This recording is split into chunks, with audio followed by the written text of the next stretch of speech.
After being thorough beaten, Bodhi's is lying inside a pit with bruises all over its body. Giju asks Lu if he's satisfied yet, because it was getting hard trying to control his strength now, and Lu replied that he wasn't completely satisfied with it, but they couldn't let him die either.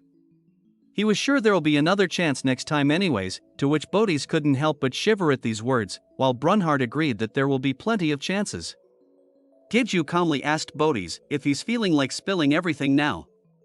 The terrified Bodhi's started to stutter his words, saying he was going to obey his commands from the start though.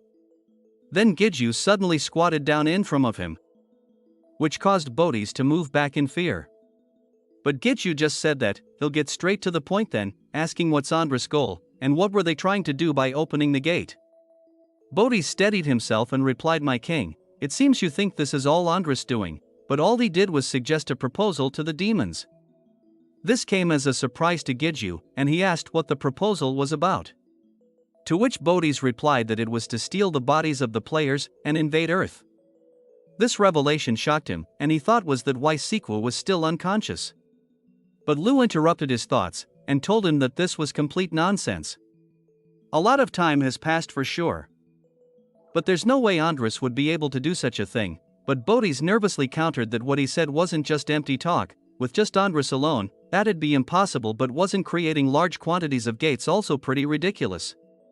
Andras said that all this was possible because of Paymon's legacy, which shocked both Giju and Lu. Giju thought about the words the elder once told him, concerning Paymon's legacy. But he was interrupted from his thoughts by Lu, who told him that this was much more than just demons stealing the bodies of humans, and for a demon to be able to steal the body of a player. Would that mean that those who weren't able to use 100% of their strength on Earth originally, will now be able to do so? Nervously, Giju stated that even if this plan was possible, there are strong individuals like the Demon King or Li Xianho, who can defeat the gates, so to him, this plan sounds like it has a low chance of succeeding. Bodhi's humbly stated that his king was correct, however, that was because he was unlucky to have met him. They had already judged that as long as there was even the slightest possibility, it'd be worth the risk. With a glint in his eye, he continued to say that Andras also said that he already has someone among the humans on his side, and that someone is in a country known as America, as the Iron Guild Tower looms in the background. After the sometime, Giju was standing with the elder looking up at the new building they built within the gate. As the elder turned to look at him, he asked what did he think, "Pretty impressive isn't it?" while Brunhard was shouting, "Yes, yes, yes." Giju could only nervously laugh, while the elder explained that he intended to display the foreign cars that he gave him on the first floor, while making the second floor his office, and if he had any certain interior design requests, he should let him know. Giju only replied that he trusted the elder's professional judgment on the matter, then asking was this building something that's really possible, since he has worked part-time in factories before, but it feels like even the way he built it is very different from the norm. But the elder confidently pointed to himself, saying that he and Minsu are descendants of Paymon. There's also the power of magic and infinite labor, so there's nothing to be worried about, as the Lich and a skeletal warrior is working tirelessly in the construction. He continues to say that at this rate, we should be able to connect this tower to the Sky Island, and Lu remarks that he's saying such ridiculous things with ease, while Brunhard tells him not to be rude to his dad, and Lu counters that his father is only 1 year old, which left Brunhard to be flabbergasted. The elder said that he was going to name the tower Giju Tower, and Giju asked him to please reconsider. Then getting serious, the elder asked him what he wanted to talk to him about, and as Giju was replying about that, we flash back to his earlier conversation with Lu. Lu was telling him that someone in America was conspiring with the demons so that they can take over the bodies of players and invade Earth, and what they needed to be most concerned about isn't the invasion itself, but it's about the demons concealing their identities and hiding among humans. What's worse is that the intelligence units who are uncontactable right now are among the most powerful people in their respective countries, and if the demons are able to make use of their influence, it could get really dangerous. While sitting on Bodhi's back, Giju pondered on what was being said. He sighed deeply and remarked that he'll need to find out who the hidden traitor is and who the demons are now, and it's not like he was a detective, so what on earth is this? Lu remarked that what they needed now was more information, since they also needed to find out the exact details of what Andras is planning. So returning to the present, Giju told the elder that it seems that it's time to wake his son, Wong Chel. For a moment the elder remained silent, then asked, "Is that so?" Didn't he know this already, but he's unable to go against his master's orders. If that's what he wants, he can just do as he pleased, but Giju replied that he didn't regard his relationship as one between master and servant. And how he felt towards things matters a lot to him, but the elder with his back turned away didn't say a word. After letting out a long sigh, asked Giju if he can give him some time. Back at home, Giju was meditating next to the gate in his basement. Lu told him to meditate on his vessel. Since when he descended upon his body, he had actually destroyed Giju's vessel. That old lady used the power of life to kind of put it back together, but that was just emergency treatment. And what's inside his vessel was extraordinary as well, and not even he knows what kind of changes happened as a result. So Giju, with his eyes closed, started to focus. He found himself floating in black empty space, and since he's done it once already, it wasn't as difficult as the first time. He needed to feel everything within his body, and meditate upon it. Then he slowly opened his eyes, only to find a gigantic demonic purple eye, staring back at him. He was overcome with terror and shock. And he snapped out of his meditation. He was panting heavily, wondering what was that just now, and Lu replied after a pause, "Holy shit. It's mixed now," to which Giju asked what. Then Lu explained that his personality descended upon his body along with him, and all those fragmented memories that had to be erased are now mixed into his vessel. Giju, being shocked, asked, "Then that means," and Lu replied, to put it simply, that his personality that had dominated his body could suddenly reappear at any time, regardless of whether he allowed it or not.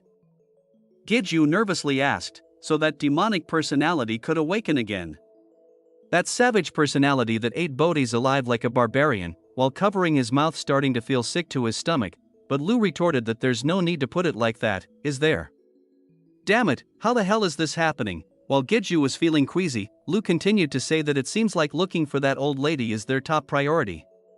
Since she told him to find her as soon as possible, after leave the gate. But before that, they need to carry out what they can do first, which is to wake El up so they can maintain the balance. While it's a temporary measure, it's better than not doing anything at all. And Giju agreed, but was puzzled on how to go about waking her up. It's not like he can just beat her till she wakes up like he does with Lu, but Lu protested that why is that okay with him, and Brunhard answered saying that he's their master's punching bag, and Lu questioned where did he learn to say such things. He reminded his master that El just fell asleep because she used up too much life power. So they just need to put the life power into her, and of course, if he wants to be sure that she wakes up, evolve her at the same time. Thinking about that, Giju looked at El's first evolution conditions, and all they were missing was a holy sword. He also looked at his own stats. And thanks to Lu's absorption skill, they have more than enough egofied souls, but still it'd probably be better to use the pieces of Manhwa's ego as well as Charleman's and the Evil Eye King's. Lu agreed, since the stronger the egos they used, the stronger El will become, just like the egos which were summoned for his evolution. But that doesn't mean that El can use summon skills like him, and Giju replied, "Is that so? He'll know after she's evolved then." But for the holy sword, since he destroyed all of them from last time, they won't work. Lu told him that this could be resolved rather easily, they just needed the elder's help. But Giju said that it might not be such a good idea, since he just talked to him about his son recently. However, Lu asked what other choice do they have. Upon asking the elder, he said that's possible, which surprised Giju, and the elder continued saying that it was only possible because he had the remnants of the holy sword that he's gathered previously. Although a part of those will be used to restore El. There should still be enough. Giju was amazed to think that this was possible, and Lu proudly said that he told him it'd work, didn't he? And Brunhard praised his dad as incredible. The elder held up his finger saying, actually he had already made something in advance because he thought this might happen, and even though he said he made it, it's more like a shell. Then he mentally commanded the lich heart to bring that here. A short time later, the lich came flying down from the building holding a sword case. As he landed on the ground, he knelt down and asked if the administrator had called for him. The elder praised him for coming really quickly, and the lich with a glint in his eyes said that he's already ready. While Giju, watching this spectacle, thought that he's totally tamed him. The lich presented a case with a sword inside. Upon exiting the gate, Giju started to put the power of life into the sword, and it started to glow with a golden aura. Giju was amazed that it really worked, and Lu commented that he's tried it before after all, reminding him that he did it earlier to save those 3 holy sword angels before, who was on the verge of breaking. Giju wondered if this sword would become an angel like Hamiel, and Lu replied that if that's possible, then that old man is fucking overpowered. Just doing this is already an amazing feat. Then looking at the sword, he was ready to evolve El, and Brunhart shouted with excitement that it's time to bring El back to life, while Lu retorted that she's not dead. Giju started the synthesis process, using Charlemont's fragment and combining it with Ego Piece. Then synthesis on the Evil Eye King's fragment as well. Then using Manhwa's ego, Charlemont's ego, and the Evil Eye King's ego, for the evolution process. All the parts used in the evolution started to glow brightly, and filled the room with a blinding light. El human form started to take shape, with her face, then her wings, and finally she appeared kneeling down in front of Giju. She pressed her hand to her chest and said that she was paying her respects to her master. Shocked by the change in appearance, Giju could only ask El right. As he started at her with purple highlights in her hair, something felt different about her as compared to the past. While rubbing the back of his head, he said that although he has a lot of questions to ask her, for now, why does she only have a pair of wings? Weren't she supposed to recover her original power when she evolved? El replied that there's no need for extra pairs unless she needed to use all her strength. So she only kept 1 pair for now. But if he wanted her to bring them all out, she could do so. However, Giju with a calming gesture said that there was no need, as long as she was comfortable with it, it's all good. Then asked about her hair, and what happened to it. As El lifted up the ends of her hair, she said that about this, she wasn't too sure either, but Brunhart shouted that her hair was so beautiful. Lu sarcastically asked if he really couldn't tell, it's mixed, causing Giju to be confused by the statement. Lu explained that Manhwa's ego, which was used for her evolution, that ego is currently mixed into El, and as a result, she's now an angel with the power of a demon and unprecedented existence. This caused El to be dumbfounded.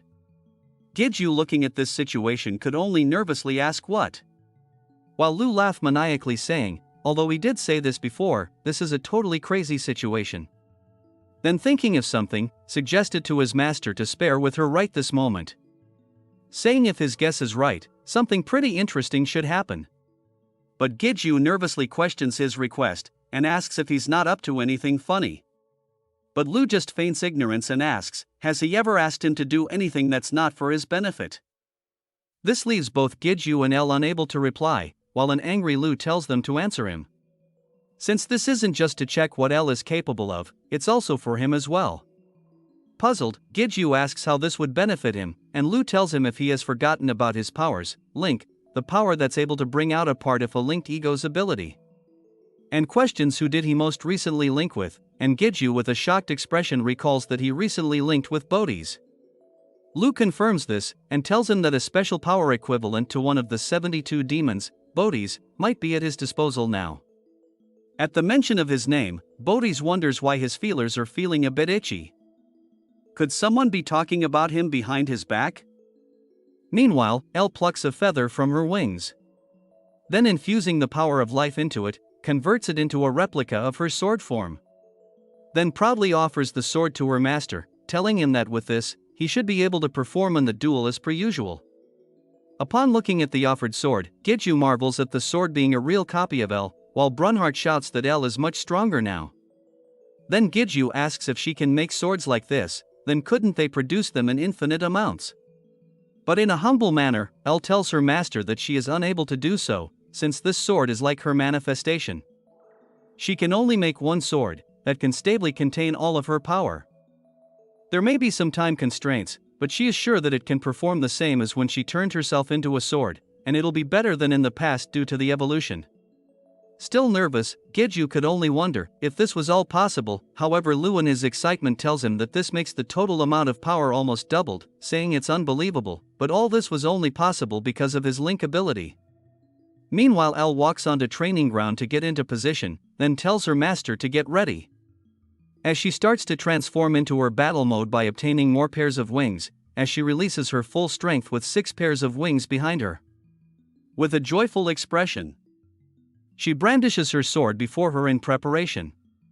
Giju, answering her determination, uses Brunhart, which shines brightly on his chest, to summon his armor like Iron Man, and showing the same delightful joy on his face says, "Let's start." Like a graceful dance, they clash swords in rapid succession, moving their swords so fast that only after images of their strikes could be seen. Being able to keep up with his sword, Giju compliments her, saying that he didn't know that she was this skilled in close-range combat as well. She happily replied that she learned it all from watching her master, but she's embarrassed because she's still lacking. Brunhart, excited, says he wants to fight as well, but Lu reminds him that he doesn't even have a body, to which Brunhart counters that neither does he. Giju then jumps away from her, putting some distance between each other. Then questions Lu about the interesting thing he mentioned, as well as Bodhi's special power, but Lu hesitantly answers that it doesn't seem like things will be playing out like he thought they would. But tells him to look at Elle, she seems to have gotten the hang of it. Then, wondering what this could be, Giju just looks towards Elle with a puzzled expression. With a smirk on her lips, she releases power into her hands that fatally show golden lightning. Then in the next moment she apologizes to her master, as her power starts to spike as the glow now radiates a violent purple lightning. Then as her aura gradually turns into a purple demonic aura, she tells him that from this point on, she will use everything she has. Giju is shocked by the demonic energy coming from Elle.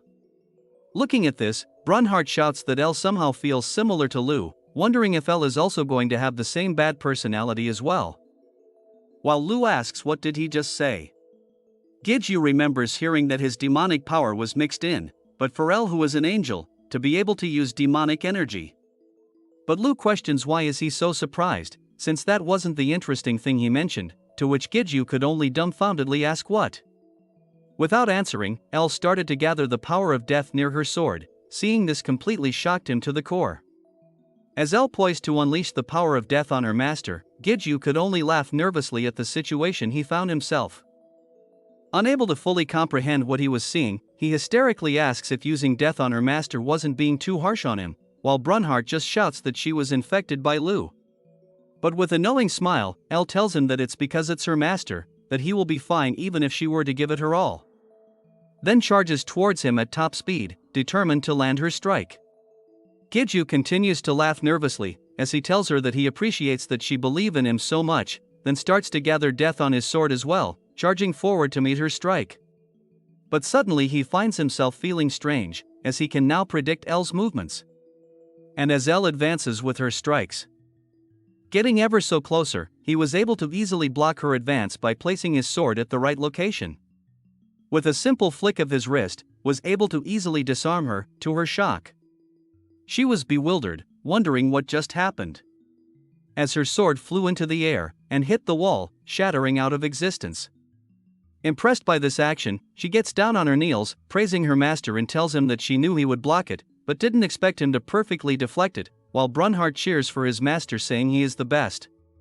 But Giju was beside himself, thinking no, it was like his eyes were either better at perceiving movements or it was her movements that were predictable. But that wasn't what it was. It was like, then Lu chimed in saying, like he was able to see the future right. Congratulations, master, since that's the special power that Bodhi's has. Future foresight. Subscribe to the channel for the next part. Thank you for watching, until next time.